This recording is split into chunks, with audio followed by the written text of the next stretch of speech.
Iš tikrųjų yra džiugu, kad renginukas sulaukė iš tikrųjų ir iš tokių stambių įmonių kaip Haner, ir tiek ekologinių namų asociacija, tiek buvo ir klausytojų iš pasyvių namų, buvo ir būstų ir urbanistinės plėtros agentūros atstovai, ir iš tikrųjų džiugu, kad tas dalykas sulaukė dėmesio, ta tvari architektūra, žalia architektūra, nežinau, kaip ją šią dieną galima pavadinti.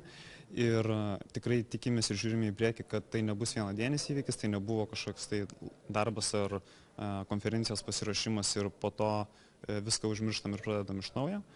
Ir šiuo metu, kaip gal neminėjo, bet jau truputėlį dirbame ir jau ties to paties projekto perspektyvą, ties naujų įmonių įtraukimu į platformą, ne tiek į platformą, ta prasme, kiek į tvarių pastatų